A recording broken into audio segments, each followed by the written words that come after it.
Bonjour à tous, ravi de vous retrouver pour cette nouvelle édition de Sénat 360. Voici les titres.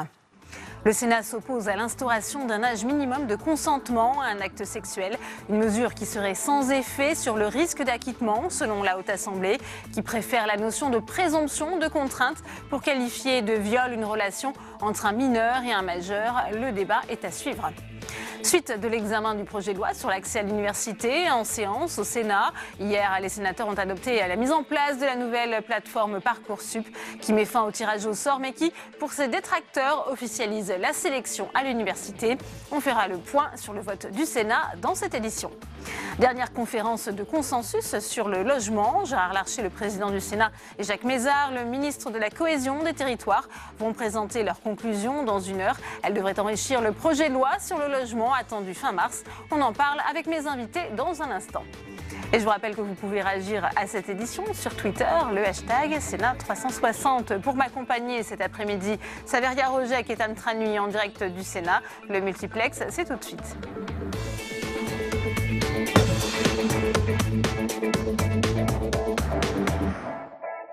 Je vous le disais en titre, après plusieurs mois de débats et d'auditions, le Sénat ne fixera pas d'âge minimal de consentement à un acte sexuel, alors que le gouvernement prépare un projet de loi sur les violences sexuelles et que le chef de l'État lui-même s'était prononcé pour un seuil fixé à 15 ans. André Vuettez.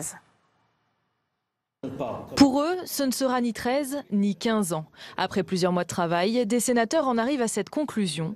Instaurer un seuil d'âge de consentement à un acte sexuel serait une fausse bonne idée. On a rencontré beaucoup de gens, magistrats, avocats, associations, et chacun a pointé les limites et les inconvénients des seuils. Des auditions qui ont fait évoluer son propos. À l'origine, l'ancienne ministre défendait un seuil fixé à 15 ans. Fixer un âge, c'est dire que en dessous d'un certain âge, on protège tout le monde. Au-dessus d'un certain âge, on ne protège personne. On pose le principe d'une présomption de contrainte, ce qui veut dire que ce sera à l'auteur de prouver qu'il n'y a pas eu contrainte, quel que soit l'âge du mineur. Cette présomption de contrainte proposée par le groupe de travail se fonde sur 2 points. D'abord, l'incapacité de discernement. Les magistrats devront établir si le mineur avait pleinement conscience de ce qu'on lui demandait de faire.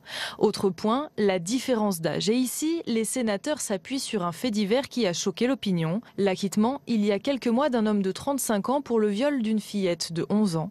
Les magistrats n'avaient pas pu prouver le non-consentement. Dans ce cas, il y a à l'évidence une contrainte qui s'exerce sur l'enfant par l'adulte en raison même de la différence d'âge. Parmi les 34 propositions du groupe, on trouve aussi l'allongement du délai de prescription pour les viols sur mineurs. De 20, il passerait à 30 ans. Une position qui rejoint celle du gouvernement. C'est une façon de répondre aux victimes. Vous vous en souvenez maintenant, quelqu'un vous croit, je vous crois, l'enquêteur prend votre plainte. Voilà pour le juridique, mais le rapport montre aussi que 44% des agresseurs présumés sont des mineurs. D'après les sénateurs, cela viendrait du manque d'éducation sexuelle et de l'influence d'Internet. Ils prônent donc plus de pédagogie, et ce, dès le primaire, pour y remédier. Et on retrouve Saveria Rojek en direct de la salle des conférences du Sénat. Pour une première réaction, Saveria, à vos côtés, Annick Billon, sénatrice centriste de la Vendée et présidente de la délégation aux droits des femmes ici au Sénat. Absolument. Bonjour Annick Billon. Bonjour. Merci de répondre à nos questions sur ce rapport. Bien sûr, le Sénat qui refuse donc d'instaurer un âge minimal de consentement à un acte sexuel.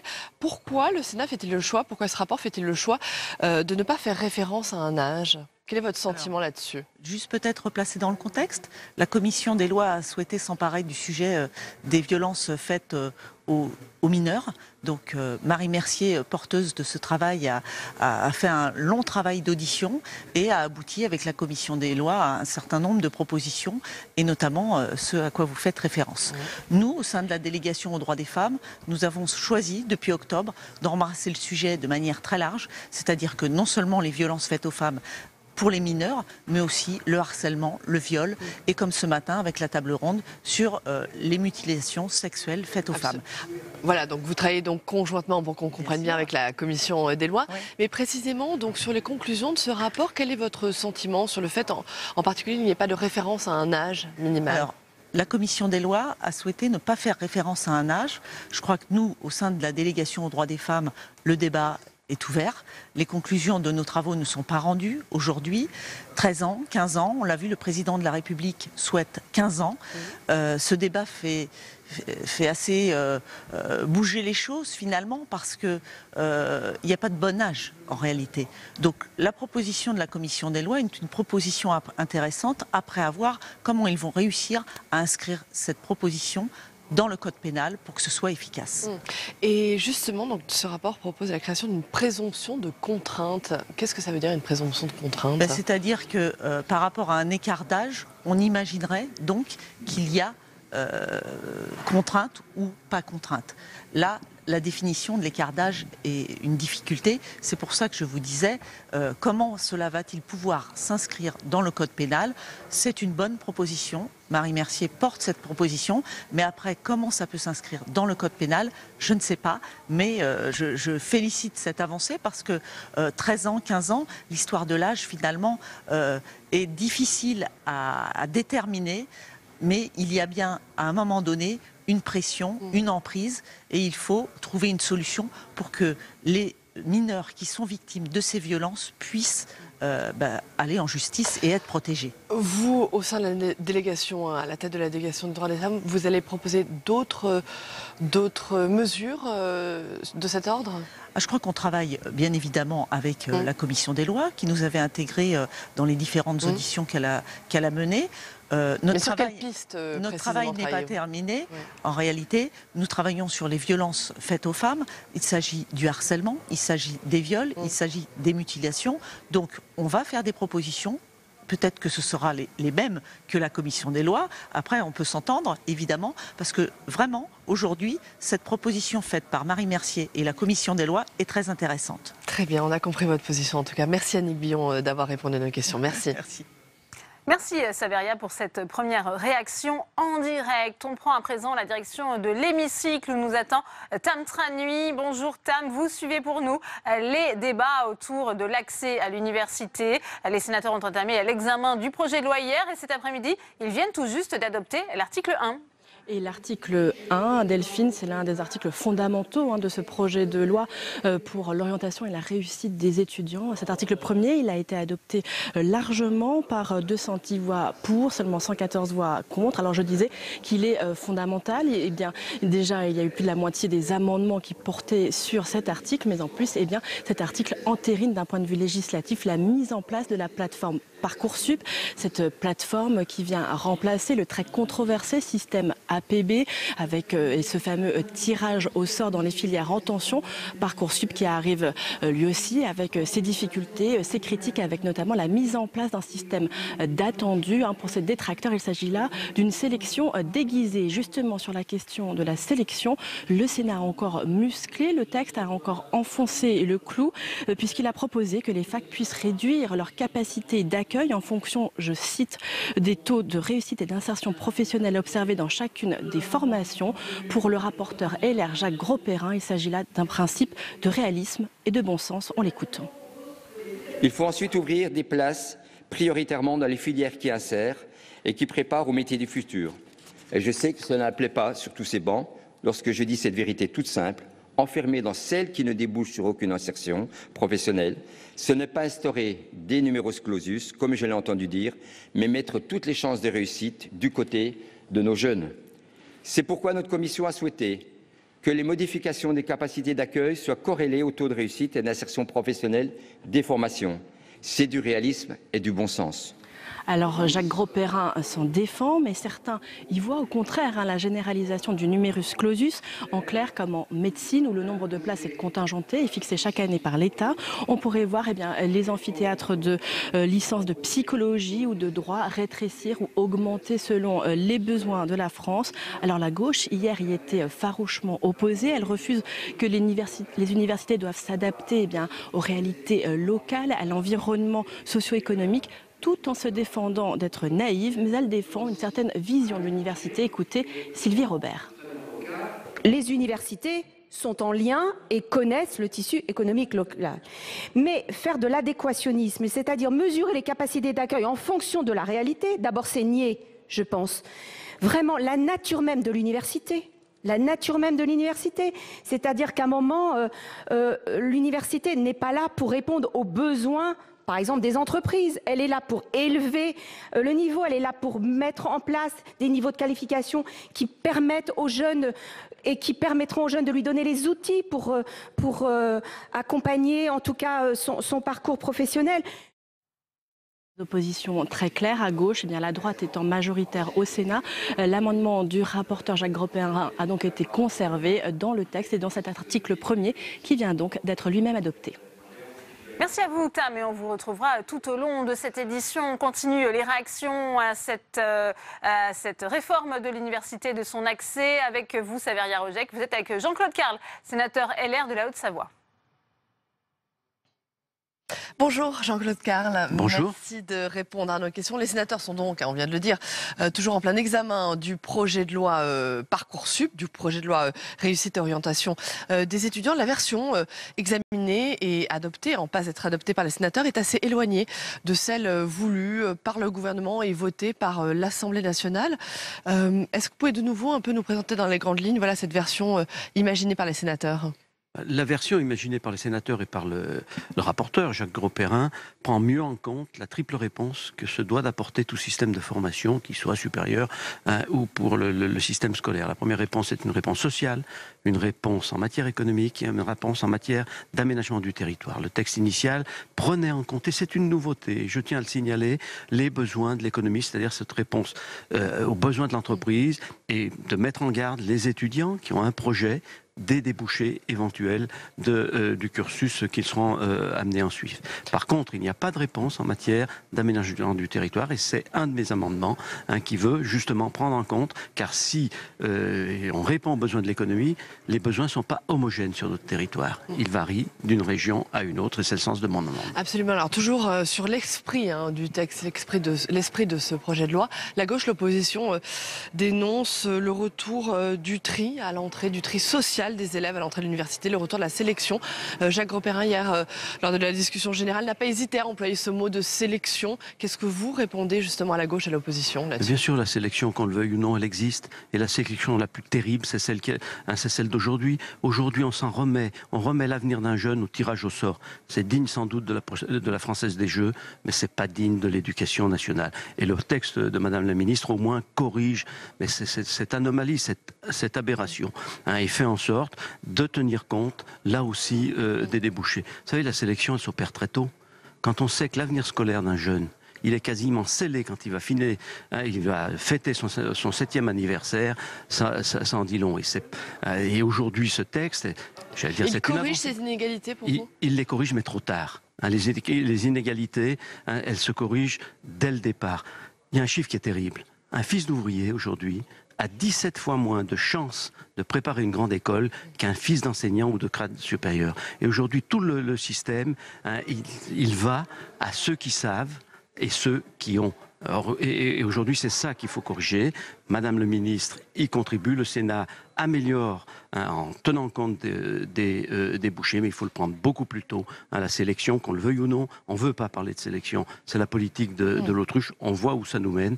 Ça mène qu'un jeune, au terme de ses études, un jeune sur 4, malgré les études qu'il a fait, parce qu'on se réfugie derrière le diplôme protège, un jeune sur 4, la première porte qu'il va pousser, c'est pas celle d'une entreprise ou de l'administration, mais celle de Pôle emploi. Merci, on a bien compris le mot sélection, le mot n'est pas tabou. Merci Jean-Claude Carle, merci d'avoir répondu à la question, merci. Merci à vous, Saveria.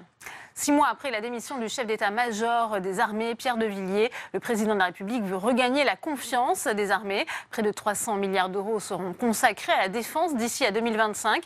La loi de programmation militaire a été présentée ce matin en Conseil des ministres et elle sanctuarise ce budget inédit. Marie Brémaud.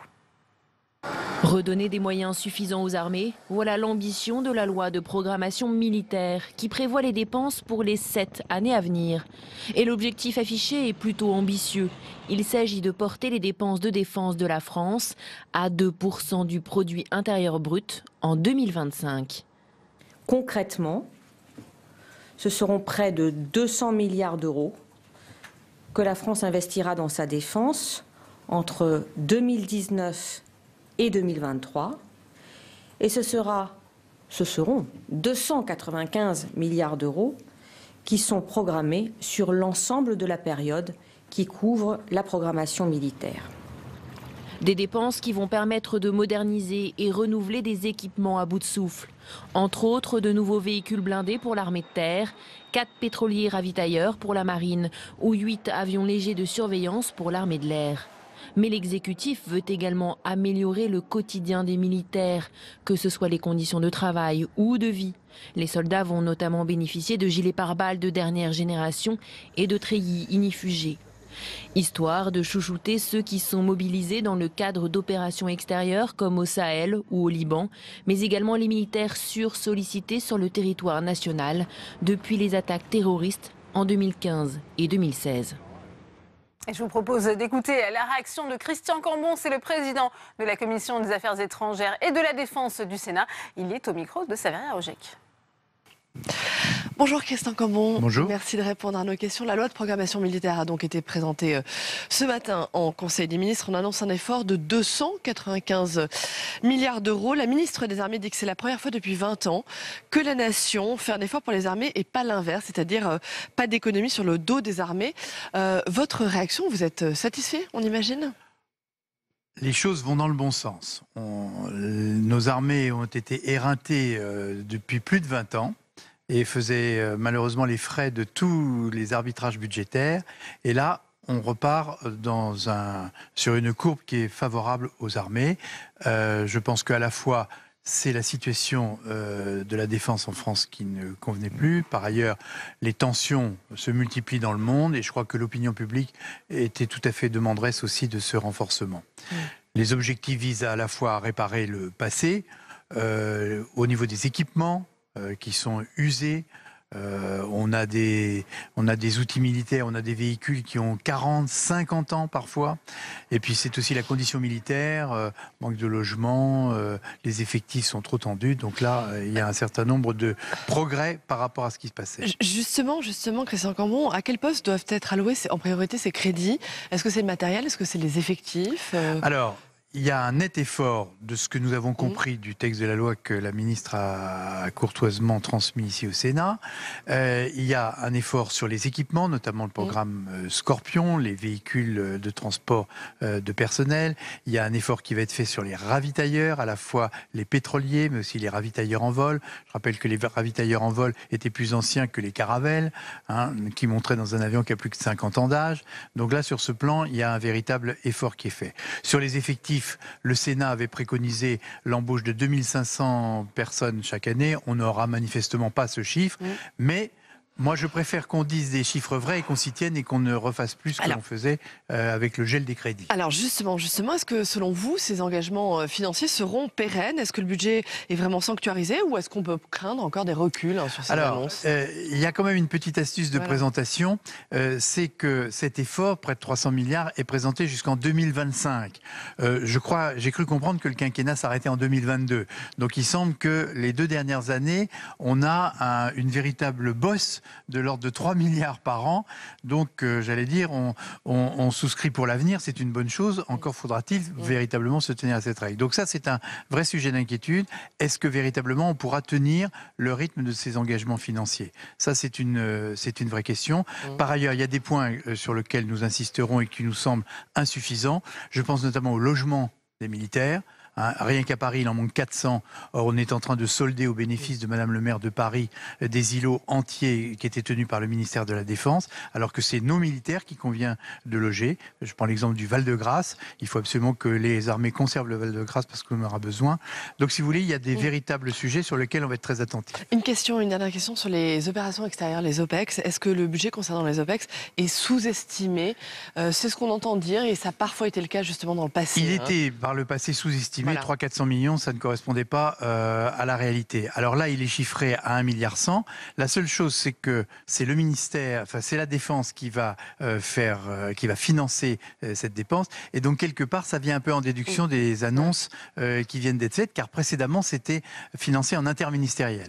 Et très rapidement, une dernière question. La France va lancer des études sur le remplacement du Charles de Gaulle, l'unique porte-avions français qui sera retiré du service d'ici 2040. Hein, c'est ça, donc un nouveau porte-avions Alors, français. la décision de faire le nouveau porte-avions n'est pas encore prise. En revanche, ce qui est bien, ce qui est salutaire, ce qui est positif, c'est de prévoir les crédits d'études. Comme ça, on sera prêt à lancer le deuxième porte-avions et le cas échéant, l'avoir dans ce qu'on appelle le tuilage, c'est-à-dire avoir une période où on aura 2 porte-avions. Très bien, merci beaucoup. Merci Christian Cambon d'avoir répondu à nos questions. Merci. Merci à vous, Saveria. Gérard Collomb, le ministre de l'Intérieur, lève enfin le voile sur la police de sécurité du quotidien. Une police qui se veut proche de la population et des habitants des quartiers. Ce concept rappelle la police de proximité, mise en place sous le gouvernement Jospin et abandonnée 5 ans plus tard par Nicolas Sarkozy. Julie Hulin. Une promesse et beaucoup d'attentes. La police de sécurité du quotidien débarque. Pendant la campagne présidentielle, Emmanuel Macron s'y était engagé. En octobre, devant les forces de sécurité, il en parlait comme la réforme du quinquennat en matière de sécurité. Objectif pour le gouvernement, une police déployée dans un premier temps dans 30 quartiers prioritaires pour lutter contre la délinquance tout en retissant du lien avec la population. Une police de sécurité que le gouvernement souhaite adapter au territoire. Il est essentiel que nous puissions, par une police de proximité sur les territoires, définir au plus près des territoires, au plus près des problématiques avec les élus locaux, et chacun est ici particulièrement attaché à l'action de nos élus locaux, avec les élus locaux, déterminer les meilleures façons d'intervenir. Pour mener à bien cette réforme, le ministère de l'Intérieur a consulté les forces de l'ordre. Résultat, 74% d'entre eux qui estiment qu'aujourd'hui, la lourdeur des tâches administratives rogne sur leurs missions prioritaires et 64% qui évoquent des moyens insuffisants. De la police de la sécurité du quotidien, ça doit être vraiment l'occasion, vraiment il ne faut pas la rater, de réformer en profondeur la police nationale. Si on ne le fait pas là, on n'arrivera pas à la police de la sécurité du quotidien sera un échec. Gérard Collomb a promis une police sur mesure, mieux équipée, plus connectée. Le tout accompagné d'une simplification des procédures pénales. Au-delà des mots, ces mesures devront faire la preuve de leur efficacité. La conférence de consensus sur le logement prend fin aujourd'hui au Sénat à l'issue de plusieurs séances de travail thématiques qui ont rassemblé entre 150 et 200 personnes. Plusieurs contributions devraient être intégrées au futur projet de loi du gouvernement attendu en mars sur cette question du logement. Héloïse Grégoire. Fin de partie pour la conférence de consensus sur le logement au Sénat. Parlementaires, acteurs de l'immobilier se sont réunis une fois par semaine pour débattre et préparer le futur projet de loi du logement présenté par le ministre Jacques Mézard. Aujourd'hui se clôture donc 1 mois et demi de discussions intenses et pour ce sénateur, le pari est plutôt réussi. Écoutez, ça c'était une volonté du président Larcher de faire ce consensus sur le logement. Ça a permis de rassembler toutes les forces vives concernant le logement, les députés, un travail transpartisan. Moi je trouve que ces différentes réunions ont mobilisé beaucoup de citoyens, hormis les élus, et ça a dégagé un certain nombre de pistes. Ce n'est pas l'avis de tout le monde. Le président de la Fédération française des constructeurs de maisons individuelles se dit déçu de ces tables rondes. C'est une véritable déception. Le projet de loi étant déjà prêt, les professionnels ne sont présents que pour l'amender à la marge. Plusieurs dossiers épineux ont été mis sur la table, comme la question du mal-logement ou encore le bail mobilité, promesse de campagne du candidat Macron. Un bail très court d'1 à 10 mois qui inquiète les associations par son caractère précaire. Le gouvernement retiendra-t-il donc certaines des propositions faites lors de ces concertations? Réponse en mars prochain.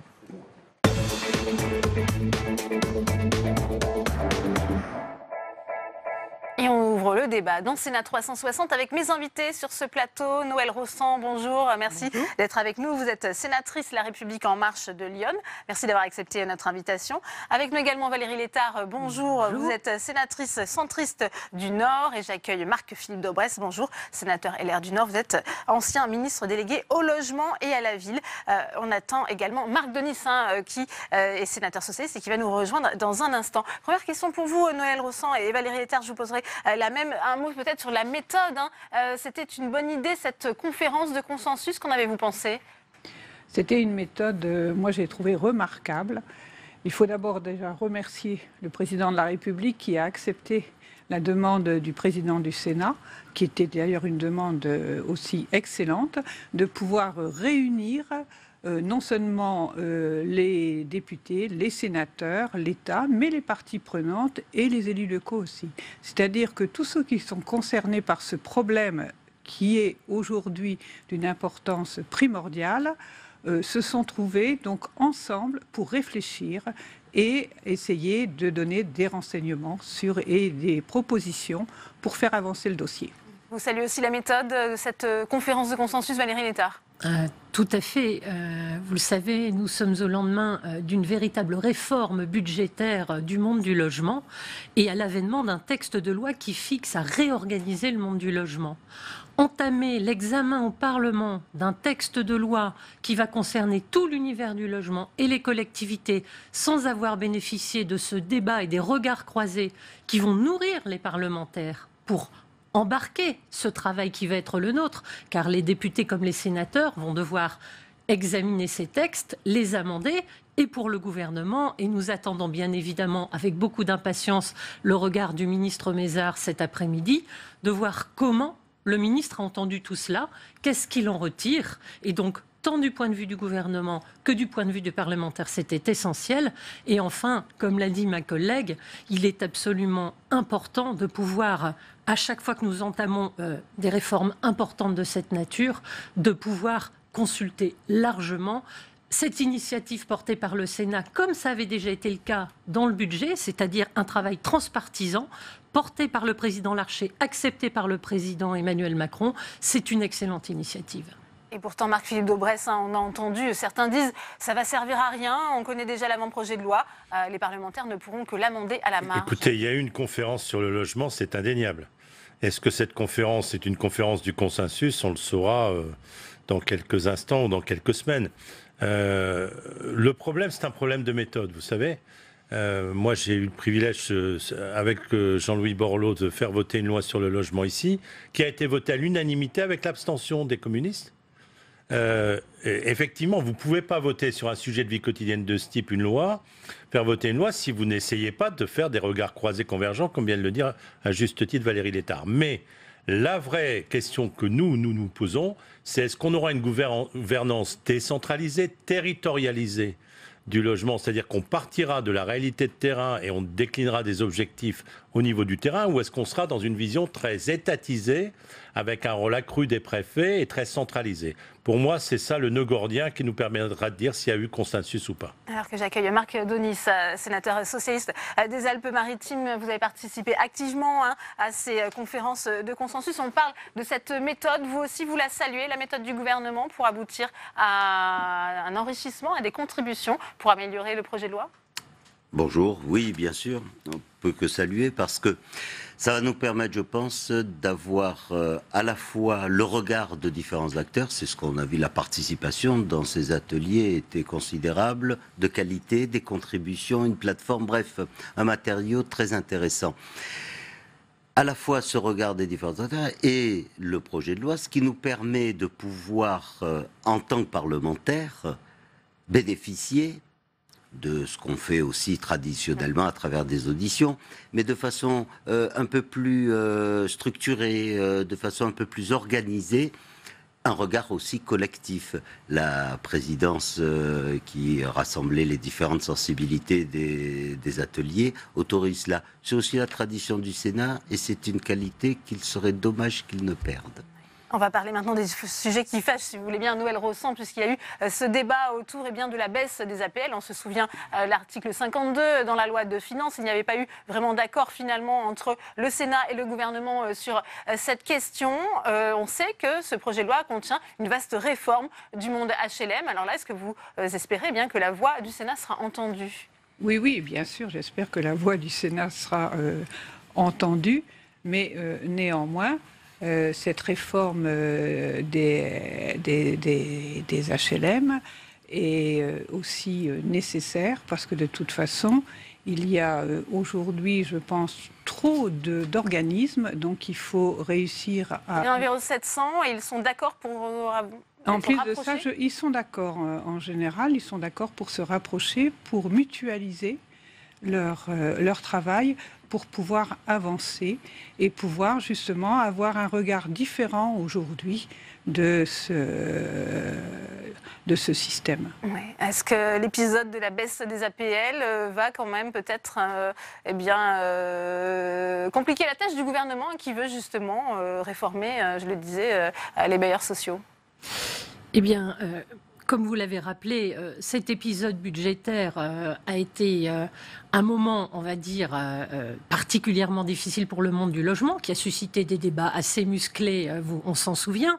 Maintenant, cette conférence de consensus, nous espérons que ce n'est pas que la concertation pour la concertation, mais de la part du gouvernement, une véritable volonté d'entendre un certain nombre de messages et d'en nourrir son texte de loi. Et si elle n'a pas le temps de nourrir de son texte de loi un certain nombre de principes qui étaient fortement partagés, que le débat parlementaire puisse être l'occasion de prendre en considération ce que sénateurs et députés pourront apporter au débat et ne pas en rester au strict texte qui est porté aujourd'hui par le gouvernement. Et pourquoi ? Parce que tout simplement, il y a des choses sur lesquelles le Parlement est nourri des territoires. Et quand on disait la territorialisation, je pense que tout le monde le partage.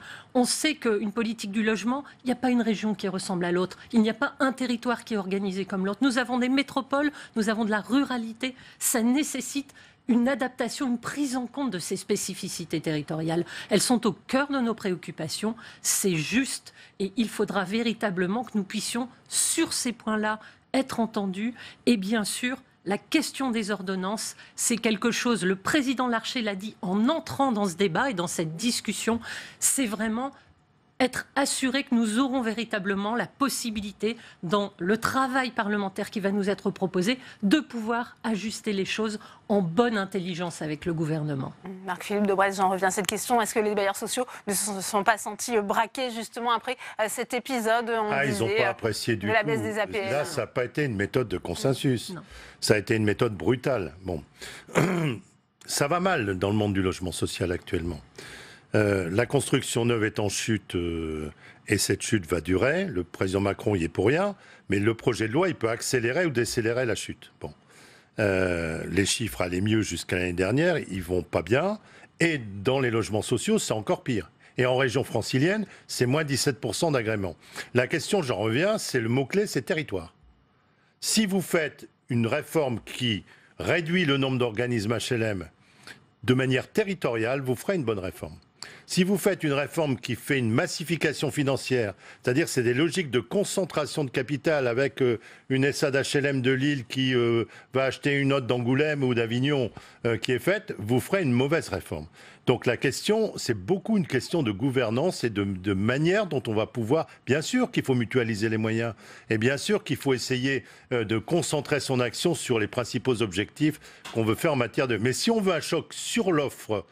qui ne se fasse pas. On dit on va faire un choc de l'offre. Ça peut être aussi un choc qui baisse l'offre de logement. Il faut une méthode qui contractualise avec les agglomérations en zone urbaine, avec les départements en zone rurale, un certain nombre d'objectifs. Et là, on obtiendra de bons résultats. Marc Denis, vous êtes d'accord avec cette question des logements sociaux ? Sur la méthode employée et les inquiétudes lourdes de la part du monde de HLM, bien sûr... Mais au mot-clé territoire, j'en rajouterai un autre, compétence de l'État. Il ne faudrait pas que progressivement, on oublie qu'il y a une compétence majeure de l'État en matière de logement. Et tout l'enjeu, je pense, est dans une bonne articulation entre le territoire et des politiques publiques fortes et une compétence forte de l'État. Je prends 3 exemples, très rapidement. Le premier, question centrale dans des zones tendues, telles que la mienne dans les Alpes-Maritimes, quand même un exemple en la matière, pas les meilleurs élèves de la classe, la question foncière est majeure. La libération du foncier, elle ne peut se faire qu'avec une proximité immédiate, directe, avec les acteurs locaux. Sinon, pardonnez-moi l'expression triviale, on passe à côté de la plaque. La deuxième chose, nous avions commis avec mon collègue François Calvet une proposition de loi qui était très simple sur simplifier et sécuriser les règles en matière d'urbanisme et de construction. Pourquoi ? Anecdote. Nous sommes en train, et c'est un symbole fort, nous sommes en train de voter actuellement une loi d'exception pour pouvoir accueillir les Jeux Olympiques dans 6 ans. 4 ans de délai aujourd'hui dans les procédures contentieuses, délai moyen pour juger des procédures contentieuses. Si nous ne simplifions pas les règles de l'urbanisme réellement, profondément, nous ne pourrons pas relever ce défi. Troisième élément, qui est très important, on doit nouer ce partenariat sur le territoire entre des compétences de l'État qui doit les conserver, des porteurs de projets et les collectivités. Et d'ailleurs, quand on regarde le projet partenarial d'aménagement, chose très concrète dans la loi Elan, les grandes opérations urbaines, PPA GOU, nous nous apercevons qu'il y a un risque très fort que les communes soient dépossédées du droit du sol. Nous nous y opposerons, je le dis très tranquillement, en tout cas le groupe socialiste, mais je pense qu'il y aura un consensus large en la matière pour éviter cela. Non pas par une forme d'archaïsme stupide, mais parce que concrètement sur le terrain, il doit y avoir référent unique de l'État, porteur de projets et communes qui donnent du sens, qui donnent vie à ces projets, et ça ne peut se faire que de façon Noël Rossan. partenariale. Il est là ce risque effectivement de voir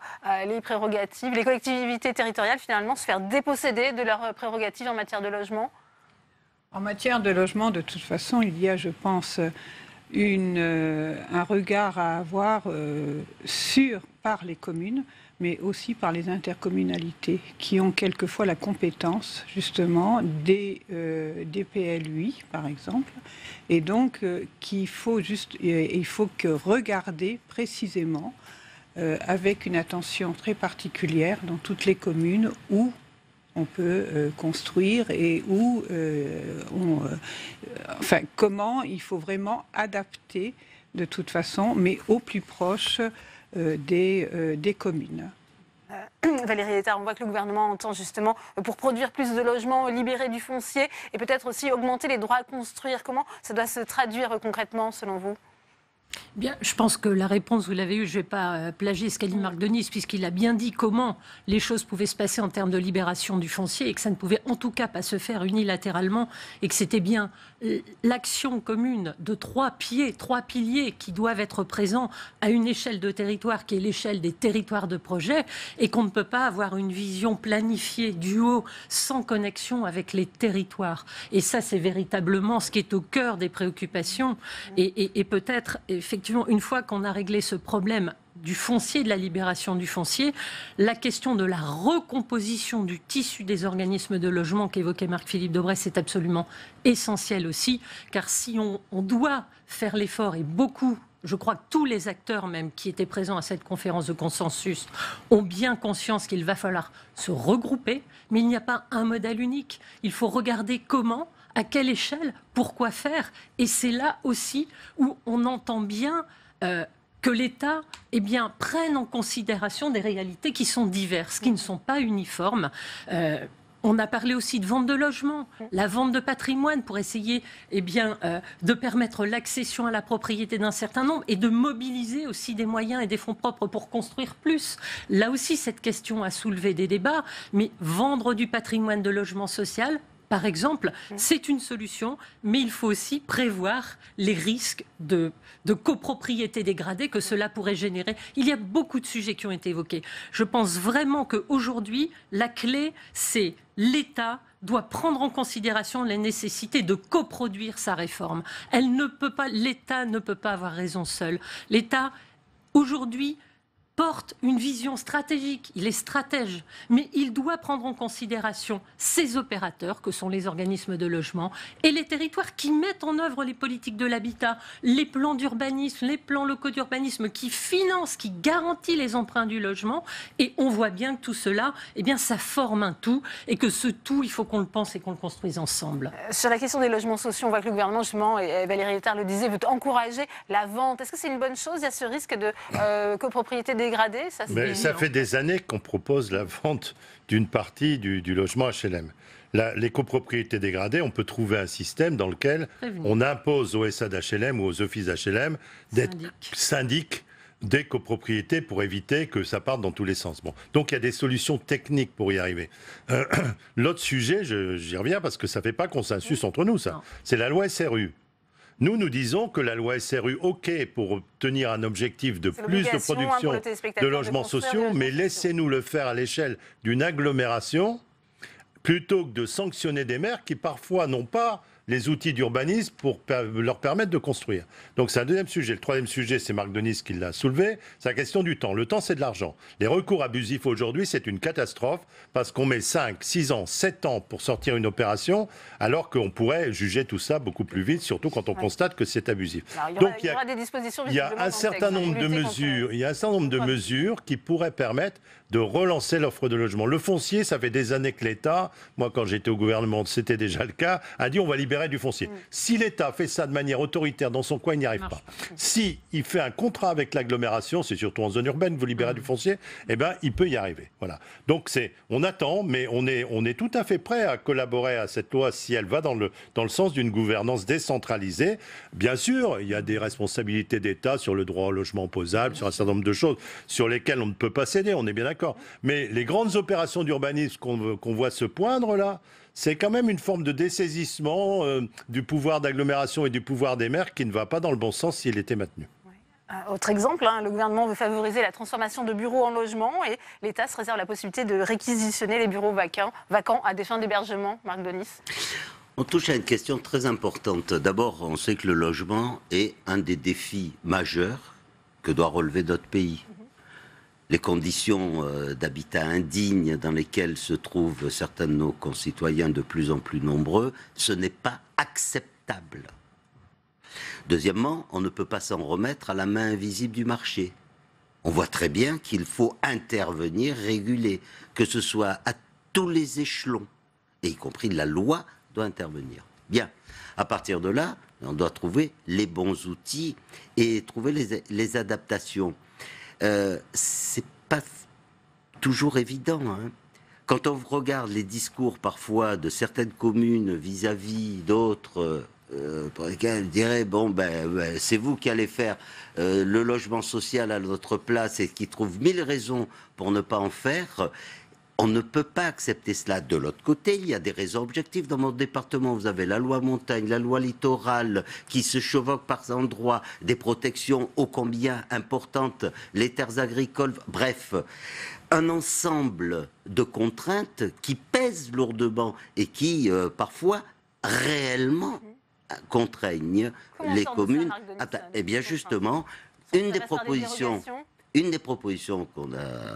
qu'on avait formulées avec le collègue, c'est qu'on ait un référent unique déjà de l'État par rapport aux porteurs de projets. On ne peut pas être chaque fois avec le sentiment que et porteurs de projets et collectivités sont au gré des discours, de contraintes d'administration qui sont en silo, où la main droite ou la main gauche de l'un ignore l'autre, dit de façon très pratico-pratique, d'un côté, ah ben non, vous ne pouvez pas, au titre de l'environnement ou des choses qui ont leur légitimité en tant que telles, et de l'autre côté, être tensé en disant « mais comment vous ne faites pas de logement alors que vous devriez, le développement économique c'est important en matière d'emploi ».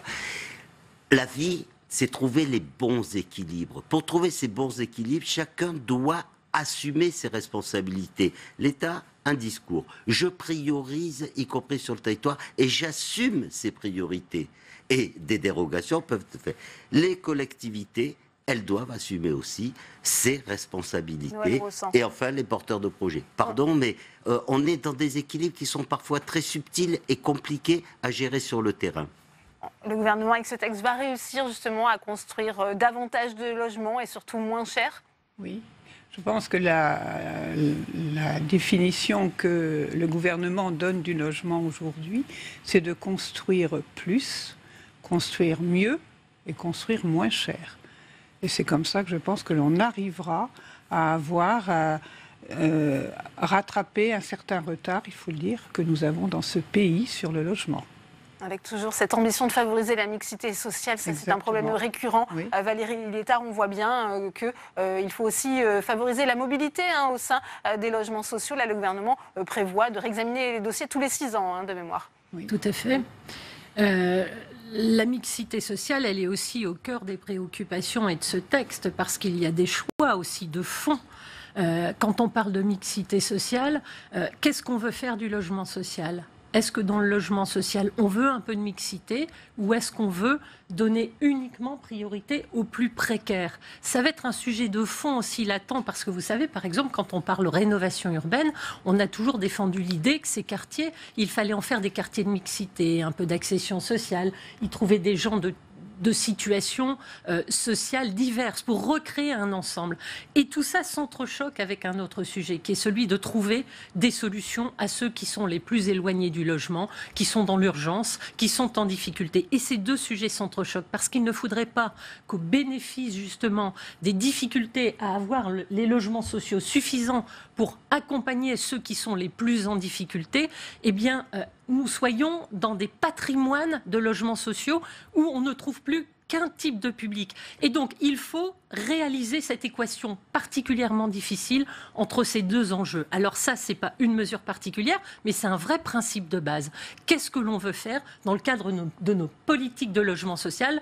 Est-ce que la mixité, ça reste un élément essentiel et important à prendre en considération? Et ça sous-tendra beaucoup de choses et beaucoup d'initiatives qui pourront être prises ou pas derrière. Mais c'est important. Qu'est-ce qu'on veut? Qu'est-ce qu'on veut pour nos logements sociaux demain, pour nos quartiers demain? Le mot de la fin avec vous, Marc-Philippe Daubresse, justement, sur cette question. Moi, je pense qu'on est depuis plusieurs années sur un contresens idéologique. Un logement, il n'est pas social en fonction de son financement public, il est social en fonction des populations qui l'habitent.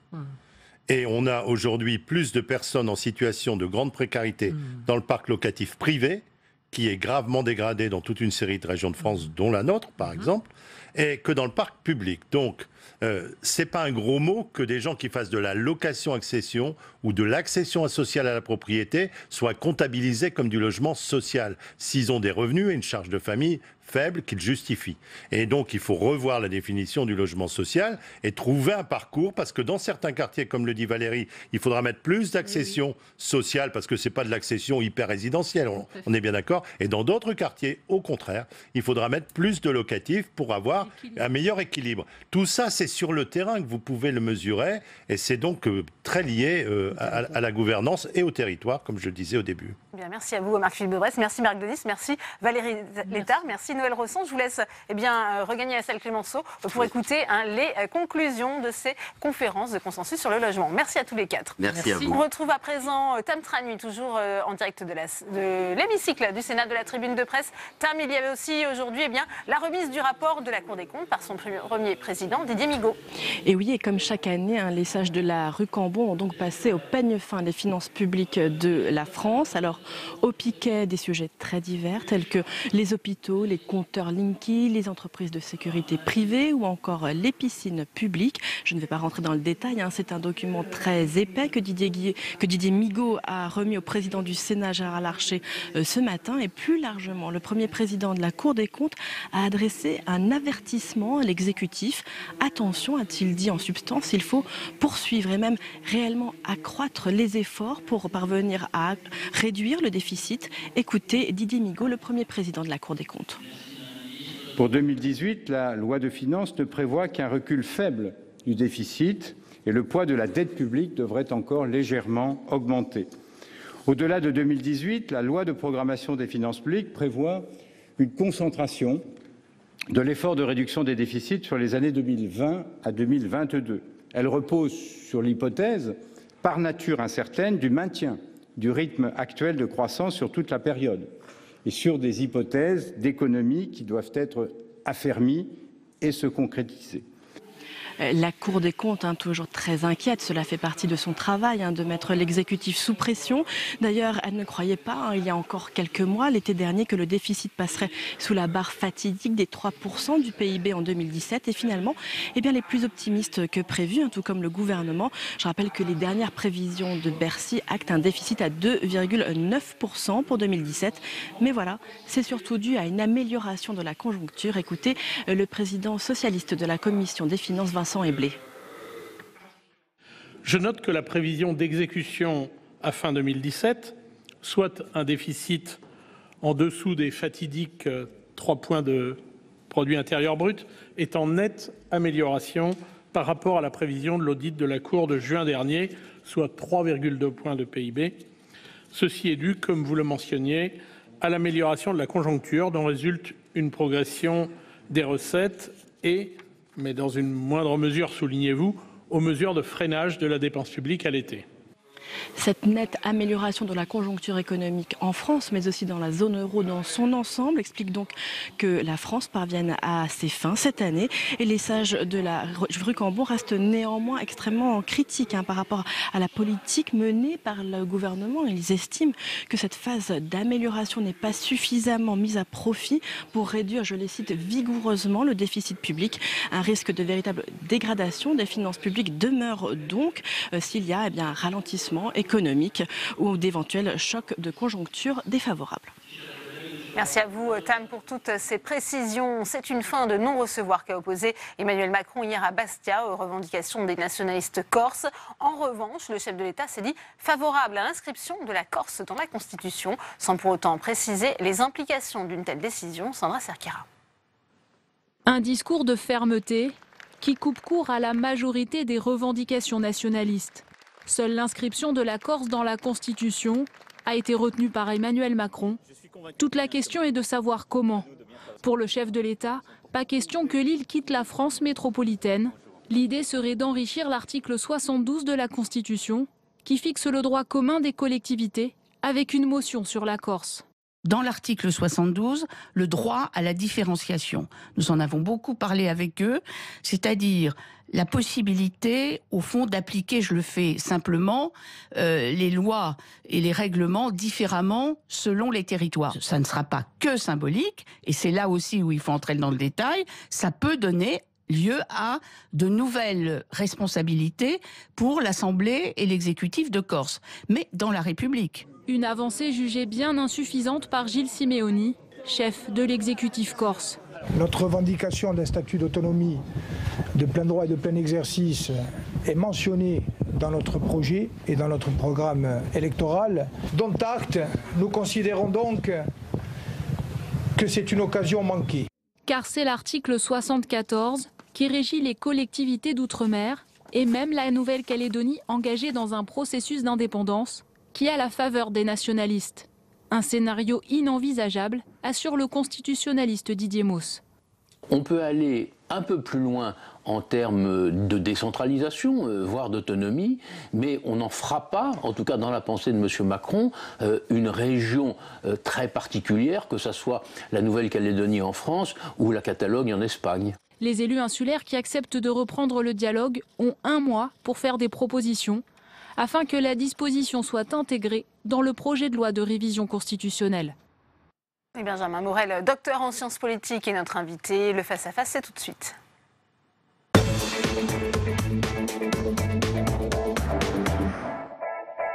Bonjour Benjamin Morel. Bonjour. On vient d'entendre les explications de Sandra Serqueira avec cette annonce hier d'Emmanuel Macron qui se dit favorable à l'inscription de la Corse dans la Constitution. Qu'est-ce que ça implique selon vous ? Ça peut impliquer beaucoup de choses et en même temps, comme le disait bien Didier Mauss, ça peut impliquer des choses extrêmement différentes selon l'article dans lequel vous inscrivez la Constitution.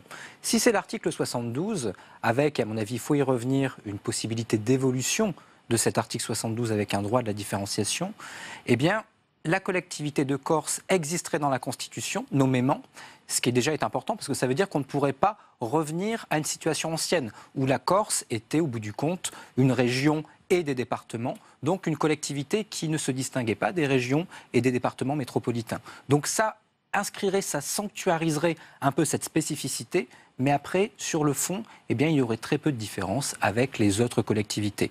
Vous avez l'article 73 qui régit ce qu'on appelle les DROM, donc des départements et des régions d'outre-mer qui ont déjà un peu plus de compétences et qui surtout peuvent, s'ils le souhaitent, dériver d'eux-mêmes sans révision constitutionnelle vers l'article 74, qui en fait est celui que visent les nationalistes. Parce que bien, c'est cet article qui leur permet d'avoir une partie du pouvoir législatif au sens de l'article 34, c'est-à-dire en excluant tout ce qui est régalien, et qui leur permet éventuellement également de disposer par un jeu de renvoi d'articles, article 73, préambule et article 53, peut-être un jour d'accéder à l'indépendance. Donc, dans ces jeux-là, il y a malgré tout, dans ces jeux juridiques un peu obscurs, il y a de vraies conséquences. La voie qu'a semblé esquisser Emmanuel Macron hier serait une voie, on va dire, de compromis très limité, où peut-être il pourrait y avoir un nouvel article qui suivrait l'article 72, un article par exemple 72.5, qui permettrait de donner un peu plus de compétences à la Corse pour les missions qui, selon lui, eh bien, notamment en termes économiques, il faut suivre le discours dans toute sa longueur, qui dure plus d'1 heure, l'économie était vraiment au centre. Donc dans ces domaines-là, qui permettraient de donner un peu plus de compétences à la Corse, mais en enlevant aux articles suivants, 73, 74, leurs dents d'une certaine façon, c'est-à-dire cette dérive possible vers l'indépendance et l'acquisition d'un réel pouvoir législatif. Ça veut dire que si on passe par cet article 74, on va vraiment reconnaître les spécificités de la Corse, c'est ce que demandaient les nationalistes? Si vous voulez, dans cet article 74, vous avez des collectivités, on a parlé de la Nouvelle-Calédonie, vous avez par exemple également Wallis et Futuna. À Wallis et Futuna, vous n'avez pas de commune, vous avez des royaumes.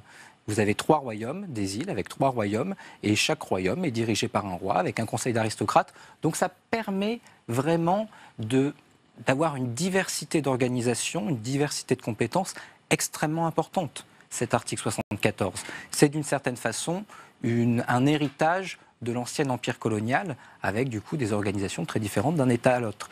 Donc, ça permettrait par exemple aux nationalistes, si on passait par cet article 74, d'intégrer par eux-mêmes la co-officialité de la langue corse avec le français? Alors la co-officialité, non. C'est-à-dire que quand vous parlez de co-officialité, vous parlez réellement de l'usage d'une langue par l'administration et notamment par les services déconcentrés de l'État.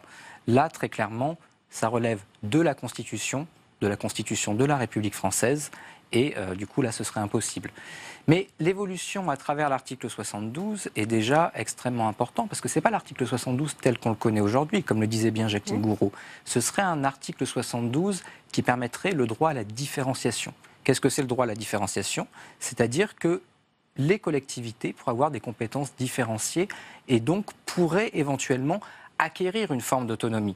D'ailleurs, certaines ne s'y trompent pas. Le président du Conseil régional de Bretagne aujourd'hui a dit « mais nous, cette autonomie-là, on en veut bien, autonomie Justement, fiscale, c'est le risque. On voit bien que cela pourrait aussi constituer une sorte d'appel d'air pour les autres territoires. C'est extrêmement dangereux. C'est-à-dire qu'on a vu à la fin du discours d'Emmanuel Macron une partie de la droite réagir en disant « l'inscription de la Corse dans la Constitution, c'est une ouverture à un scénario à la catalane ». Ce n'est pas l'inscription de la Corse dans la Constitution qui constitue ce préalable. C'est cette idée de droit à la différenciation qui est déjà actée par le président de la République et sur lequel on ne débat absolument pas. Et là, si je peux faire un petit appel, on débat beaucoup du nombre de sénateurs, du cumul des mandats dans le temps. La vraie évolution et peut-être révolution de cette révision constitutionnelle, si elle a lieu, c'est ce droit à la différenciation. C'est peut-être bien, c'est peut-être très dangereux. Dans tous les cas, ça mérite réellement, pour les médias et pour les politiques, un vrai débat. Dangereux parce que ça pourrait mettre en cause l'unité de la République, Benjamin Morel. C'est-à-dire que, si vous voulez, si on regarde les scénarios étrangers, l'Espagne, la Grande-Bretagne avec l'Écosse, etc., on se rend compte que ce qui mène justement à un engrenage, c'est pas l'approfondissement de la décentralisation. C'est pas le fait que les collectivités possèdent plus de compétences. C'est la différenciation de la décentralisation. C'est le fait de dire, eh bien, vous avez une identité plus importante, vous avez une identité qui est plus reconnue, donc vous avez plus de compétences. Là, toute collectivité, pour avoir plus de compétences, réclame, se revendique d'une plus grande identité, et comme ça, eh bien, peu à peu, les partis régionalistes prennent le pas, ou nationalistes prennent le pas sur les partis, on va dire, traditionnels, et on rentre dans un engrenage. C'est ce qui s'est passé en Écosse, c'est ce qui s'est passé dans un certain nombre de régions d'Espagne, et donc là, il y a un danger, et je vous citais tout à l'heure le président du Conseil régional de Bretagne. L'idée est simple, pourquoi les Bretons ou les Auvergnats, pour parler de mon cas, auraient une identité moins forte et moins réelle que l'identité corse? S'ils ont une même identité, en tout cas une identité aussi forte, pourquoi avoir moins de compétences? Donc là, et sans bande du coup de la révision constitutionnelle. Donc là, il y a un engrenage qui est assez dangereux. Donc il faut discuter, je pense, de ce droit à la différenciation qui représente un vrai atout du point de vue de l'adaptation et du point de vue économique, mais qui représente à rebours un vrai danger du point de vue de l'unité de la République. Gérard Larcher, qui avait reçu l'exécutif corse, Gilles Simeoni et Jean-Guy Telamoni le 23 janvier, prenait un langage de fermeté, de vérité.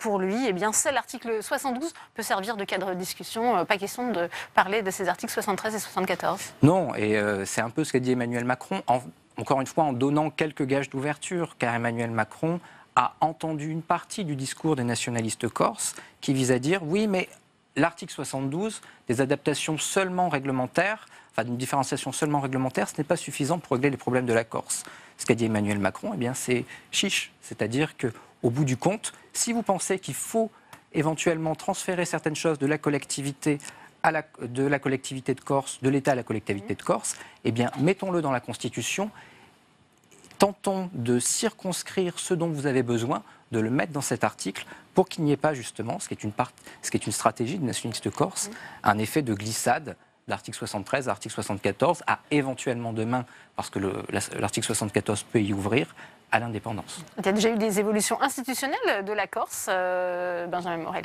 Il y a déjà eu des évolutions institutionnelles, mais dans le cadre de la loi.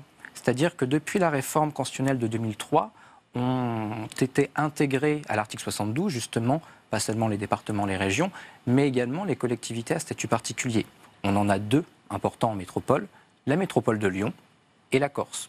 Donc là, à constitution égale, si vous voulez, eh bien, la loi peut permettre un certain nombre d'évolutions de la part de certains territoires. On en parle également pour l'Alsace. Ça a échoué il y a quelques années par référendum local. Ça avait déjà échoué en 2003 en Corse, où il y avait eu un référendum local.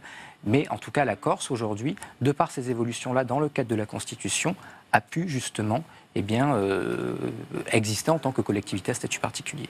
Eh bien, merci Benjamin Morel pour votre éclairage.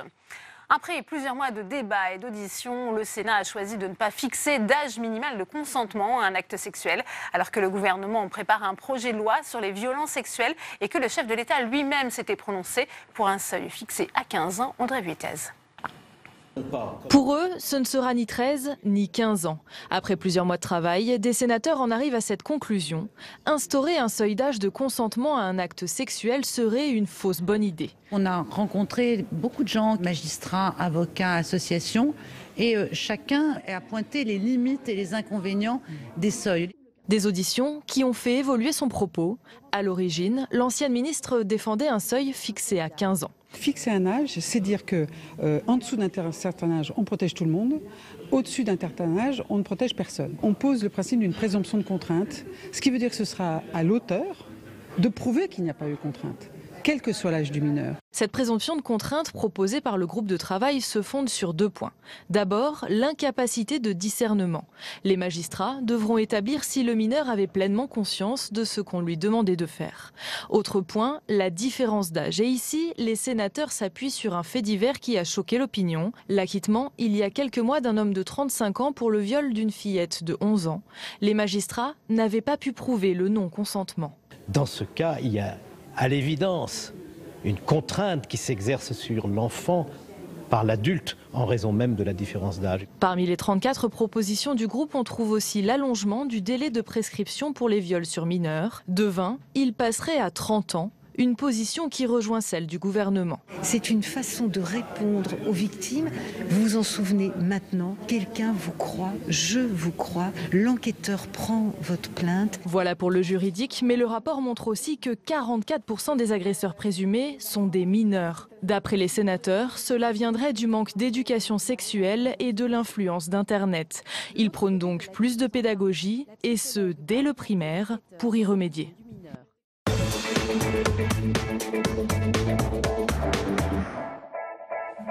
Et on ouvre le débat dans Sénat 360 avec mes invités sur ce plateau. J'ai le plaisir d'accueillir Laurence Cohen. Bonjour, vous êtes sénatrice communiste du Val-de-Marne. Merci d'être avec nous. Arnaud de Belenet, bonjour. Bonjour. Vous êtes sénateur La République En Marche de la Seine-et-Marne. Merci d'avoir accepté notre invitation. Céline Parizeau est également présente sur ce plateau. Bonjour. Vous êtes secrétaire générale de l'Union syndicale des magistrats. Et Martine Brousse, bonjour. Vous êtes présidente de l'association La Voix de l'Enfant. Première question pour vous, Laurence Cohen. Est-ce que vous soutenez cette position de ce groupe de travail du Sénat qui a finalement choisi de ne pas fixer de seuil à un âge minimum pour le consentement à un acte sexuel?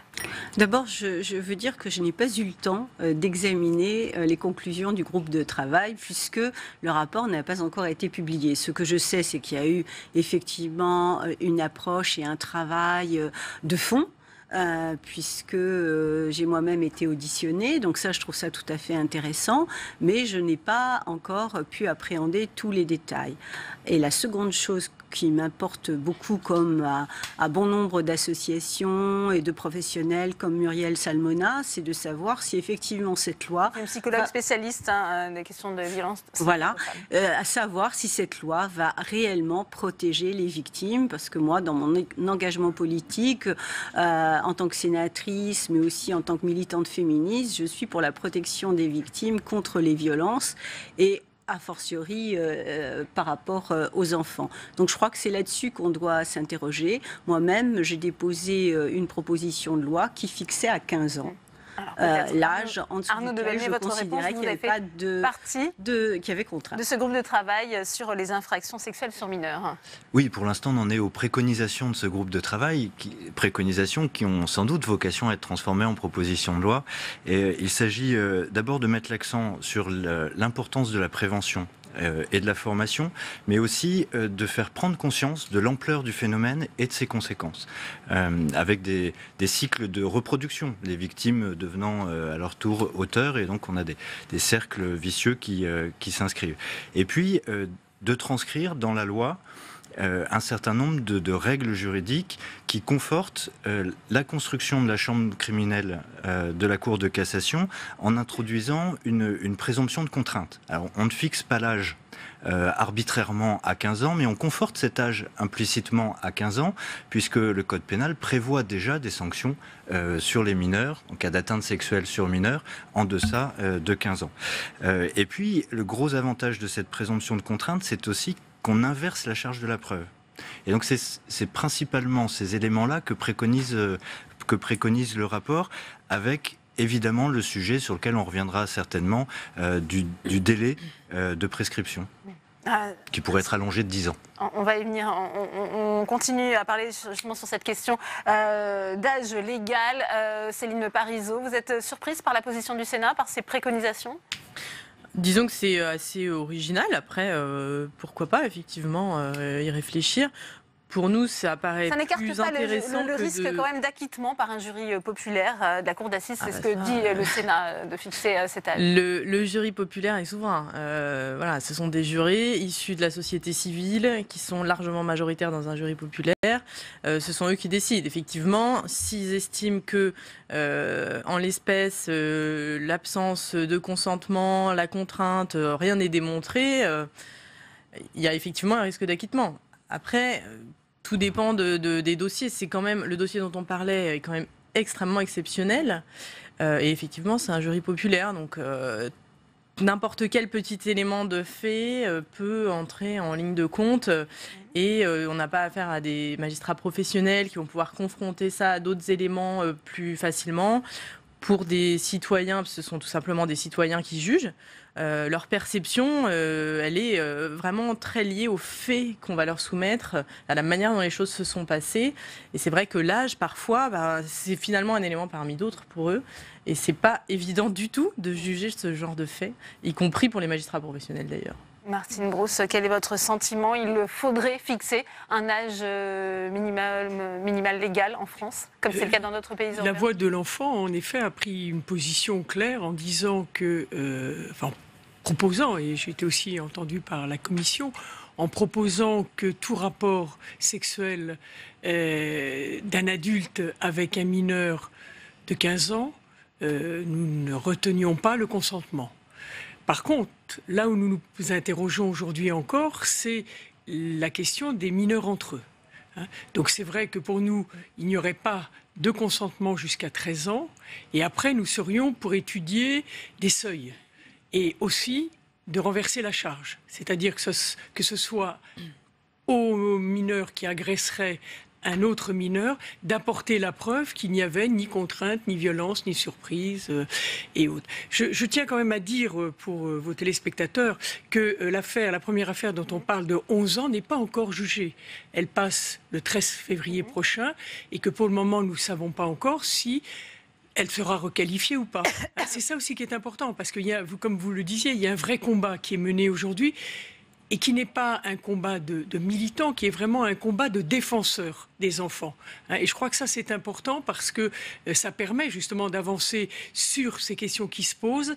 Et nous avons un peu de crainte en lisant rapidement, comme chacun de vous, nous n'avons pas eu accès au rapport, nous avons un peu de crainte que tout reste un peu subjectif parce que le discernement... Alors Martine Brousse, justement, je vous propose d'écouter Philippe Bas qui a un peu exposé à Saveria-Roget la position du groupe de travail. On l'écoute. Je pense que l'exécutif est allé trop vite. des déclarations de ministres qui se sont multipliées. Le chef de l'État lui-même, sur une question si sensible, amené à s'exprimer un samedi matin à l'Élysée en faisant un grand discours. Mais ce qui est très important pour nous, c'est pas tellement le code pénal. Ce qui est important pour nous, c'est qu'il y a des dizaines de milliers d'enfants, certainement, qui souffrent en secret et en silence d'agressions sexuelles. Ceci est une réalité terrible et parfois même barbare. Il y a sur Internet des réseaux pédopornographiques qui diffusent des images horrifiantes. Ce qui est important pour nous, c'est de réussir à prévenir les agressions sexuelles par l'éducation. Et il faut vraiment se mobiliser en France pour traiter cette question de société comme une vraie question de société et non pas simplement comme une question de code pénal. Soyez certaines qu'il y a dans notre arsenal pénal déjà beaucoup de choses qui permettent de punir très sévèrement ce type d'agression. Ce dont nous avons besoin aujourd'hui, c'est de les prévenir efficacement, d'accompagner les victimes, de donner les moyens à la justice, à l'école, aux services sociaux, pour qu'ils puissent assister les familles, assister les enfants et les protéger vraiment efficacement.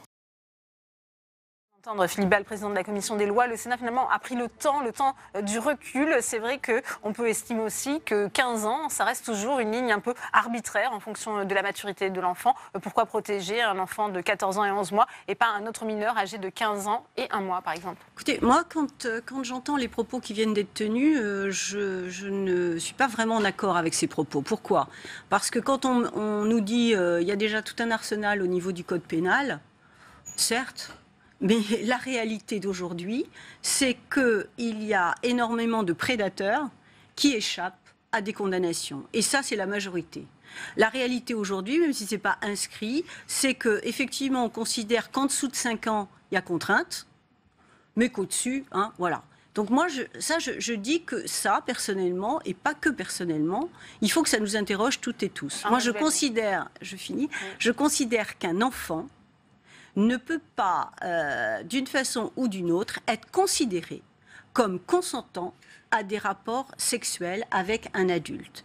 Et j'appelle à ce que notre réflexion... C'est toute la question. Je dis que j'appelle, y compris à une réflexion sur le fait de cette problématique qui fait qu'il y a beaucoup de victimes qui restent malheureusement donc sans protection. Et ça, je trouve que c'est la responsabilité des législateurs. C'est le premier élément. Et le deuxième élément, c'est quand on légifère, quand on est sénatrice ou sénateur, quand on légifère, il faut que la justice, elle soit la même pour toutes et tous sur l'ensemble du territoire. Or, comme ça, en prenant connaissance, mais de manière incomplète, des conclusions, et donc je vais m'y atteler de manière plus profonde une fois que je les aurai, j'ai l'impression qu'il y a une part à la subjectivité des magistrats. Alors, en premier lieu, je veux dire que l'exécutif national a pris des positions dans des délais courts, et il se trouve que les propositions du rapport sont plutôt convergentes. Et je veux redire deux choses. La première, c'est qu'effectivement, on parle beaucoup du sujet d'actualité avec ces acquittements d'auteurs de violences, voire de viols, sur une mineure de 11 ans. Et il y a effectivement le sujet des prédateurs sexuels, avec jusqu'à 92 000 adresses IP qui sont connectées en recherche d'images violentes. Pédopornographiques. Et ces gens-là ont besoin de créer des images, d'en commander pour pouvoir en obtenir. Donc on voit bien la perversité du mécanisme. Et puis il y a aussi ce qu'il ne faut pas oublier, et que vous pointiez, cette réalité de l'accès à la pornographie très jeune, sans formation, d'où la problématique de l'éducation, et de ces enfants qui ont une appréhension des rapports sexuels dénué de tout amour, dénué de toute tendresse, qui repose sur la performance et parfois sur la violence, à l'image de ce que peuvent être les films et les images auxquelles ils ont accès très facilement sur leur smartphone. Et il y a bien ces deux sujets et ces relations entre mineurs aussi. Et tout l'apport de ces propositions, c'est justement l'intelligence de ne pas fixer un seuil, de dire nous présumons qu'il n'y a pas de consentement pour un mineur. Mais c'est couplé aux textes existants qui punissent les relations sexuelles avec les moins de 15 ans. Ça permet une adaptation intelligente par le juge puisqu'on parle du principe de non-consentement pour tous les mineurs jusqu'à 18 ans, en prenant en compte l'élément de différence d'âge, on voit bien qu'un gamin, mais si ça fonctionne, avec la mécanisme, c'est toute la préconisation et l'intelligence de la préconisation, avec la jurisprudence qui prévaut et ce mécanisme-là, ça fonctionne très bien. Et on prend en compte l'élément de l'inversion de charge de la preuve. Mais en droit français, c'est ce que vous disiez, madame, il y a la problématique de ne pas présumer quelqu'un coupable.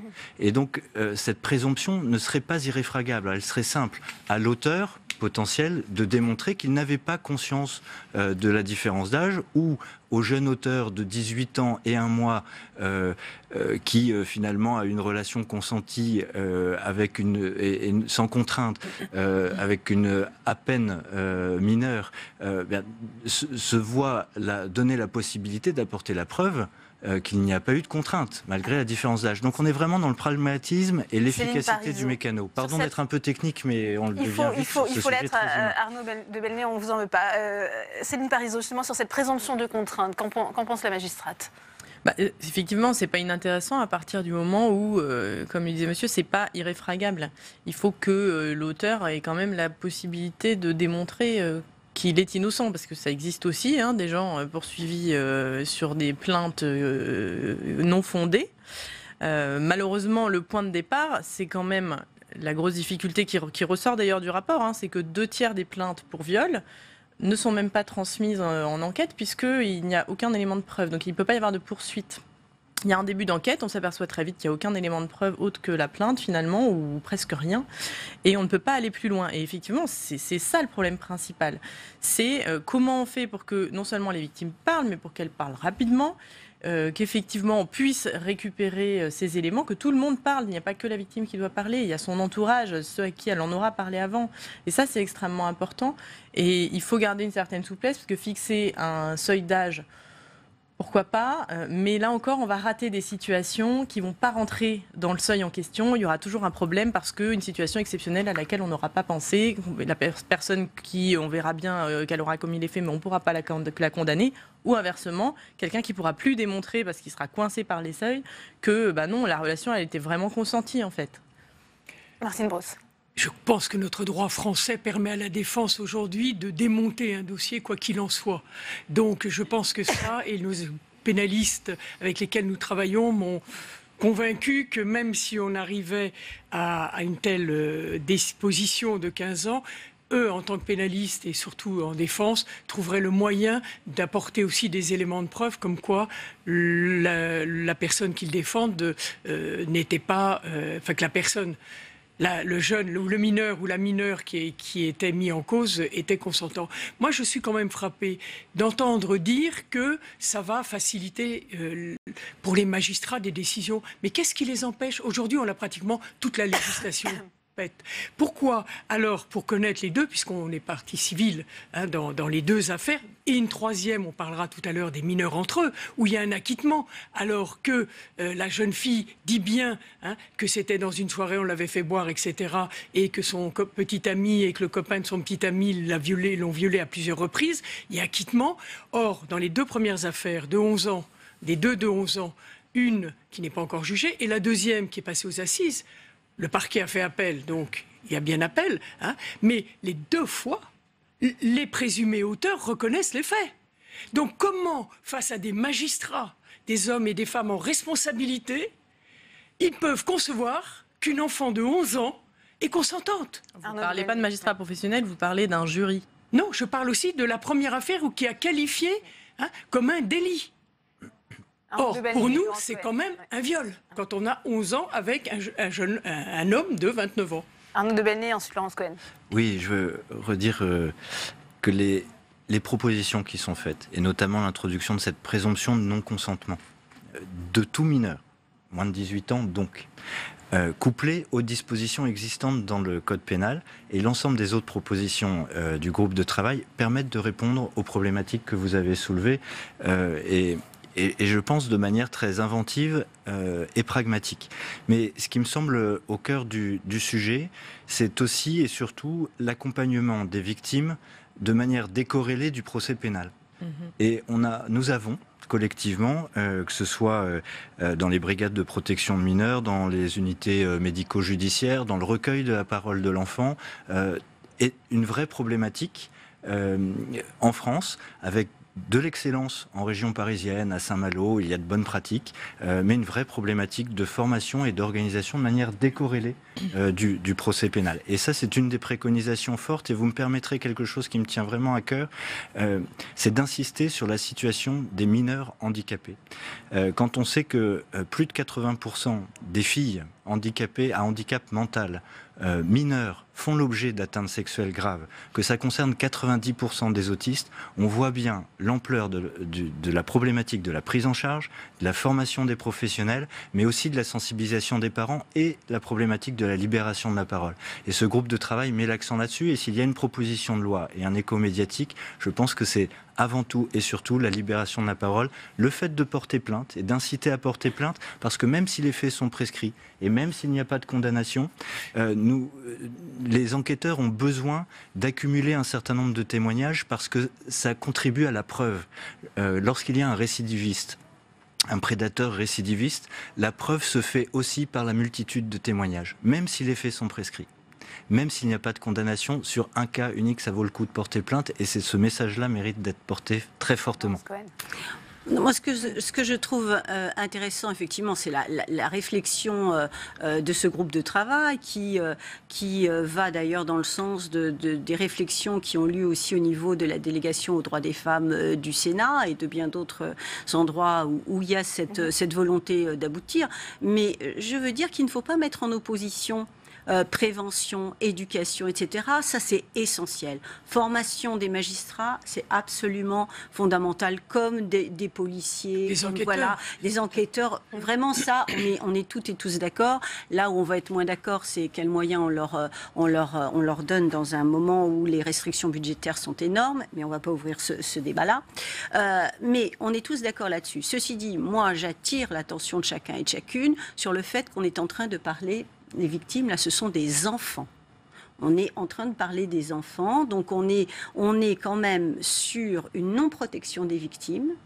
Et le fait qu'il y ait un seuil d'âge qui soit proposé par un certain nombre de propositions de loi de parlementaires de différentes sensibilités, c'est pas atypique à la France, puisque si on regarde nos voisins européens, on a tendance à le faire sur d'autres législations, on s'aperçoit que dans les pays voisins, eh bien, ils ont légiféré sur un seuil qui va de 13, 14, 15 ans.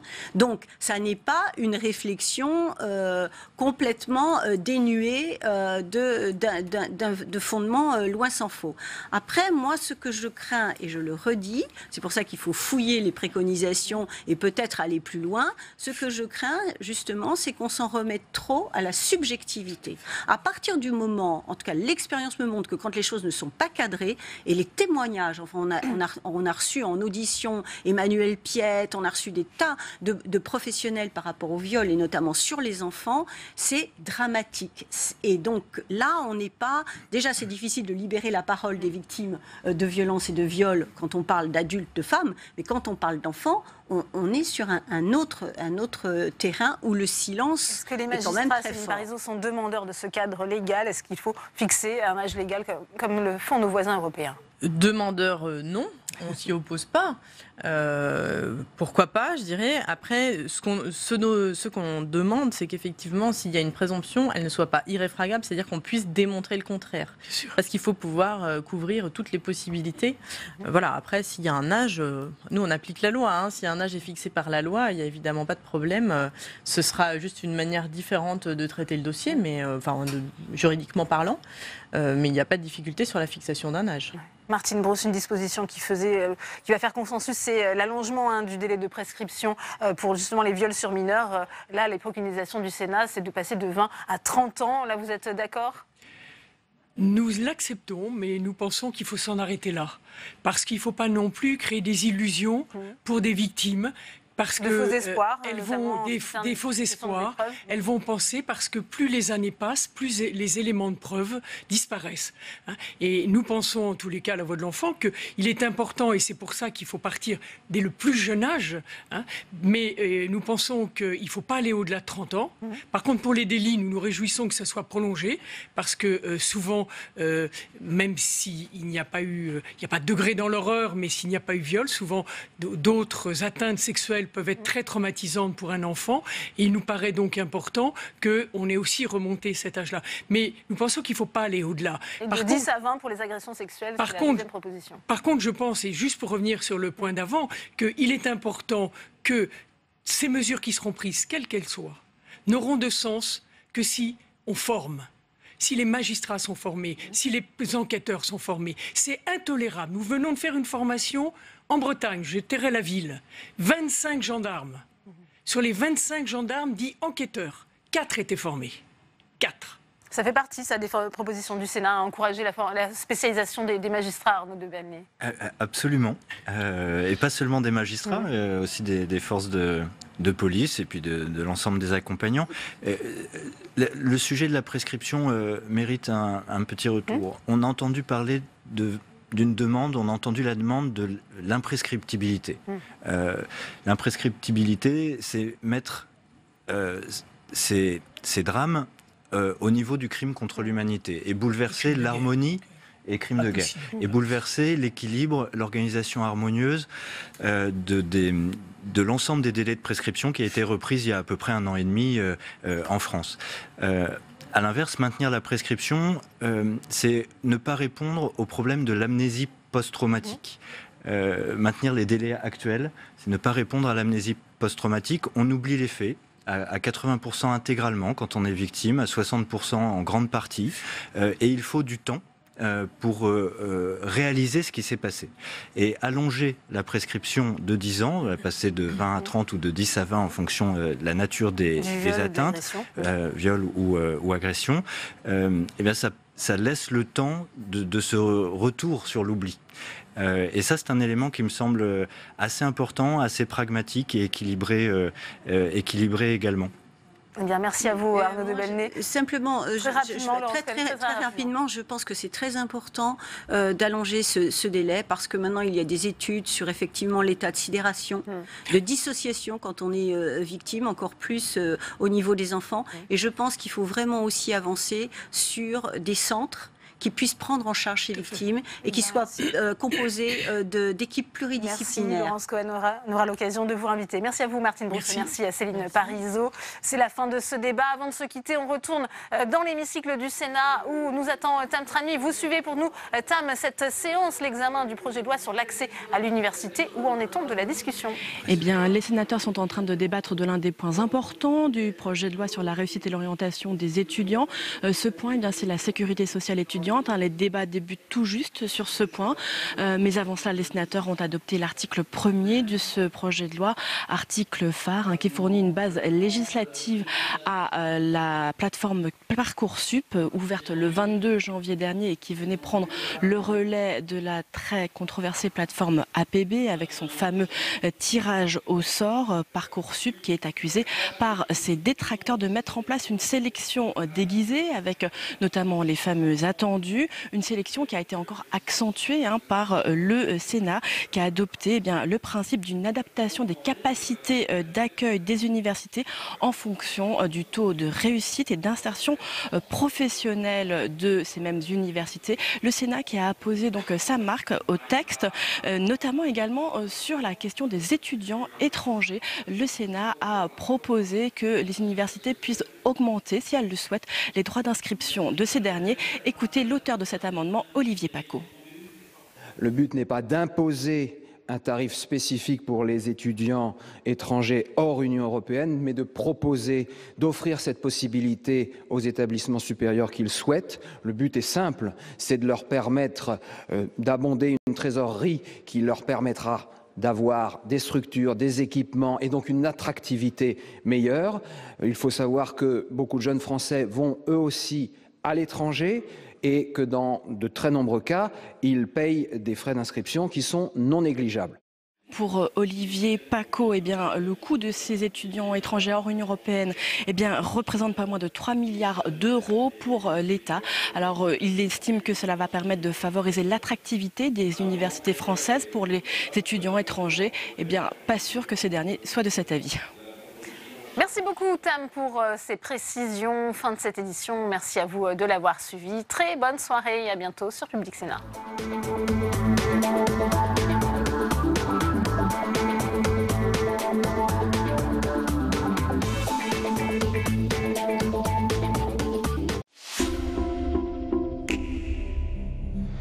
J'ai encore un utérus et j'ai encore envie de m'en servir et j'ai encore envie de vivre une vie de maman. J'ai envie de faire plein de choses dans la vie et j'ai envie d'apporter quelque chose, mais cette chose ne sera pas dupliquer mon ADN en fait. Qu'il y ait plusieurs formes d'approche, c'est plutôt positif, puisque les femmes sont multifacettes. Enfin, nous ne sommes pas toutes faites du même moule. Comment toi tu le vis, c'est plutôt le côté je veux être une femme épanouie et je veux me développer, mais pas au détriment des hommes en fait. Ce qui me dérange principalement, c'est on dit une femme c'est ça doit être ça. Un homme c'est ça doit être ça. Pour moi, ça c'est des stéréotypes de genre qui ne permettent pas à chaque individu d'être qui il a envie d'être. Il faut absolument que les femmes qui réussissent tendent la main à celles qui ont un pas moins rapide. Ma voix compte, ce soir à 23 h sur Public Sénat.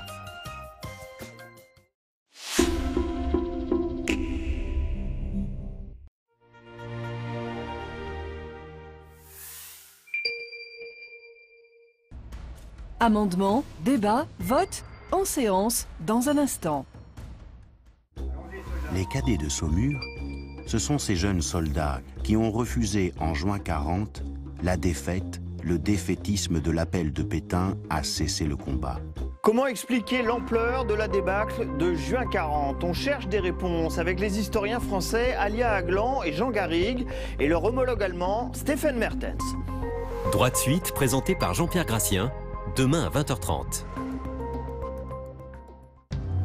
Le ministère des Armées déjoue chaque année des milliers de cyberattaques. Qui sont ces soldats singuliers ? Les équipes du Journal de la Défense vous emmènent à la rencontre de ces combattants numériques. Samedi à 10 h.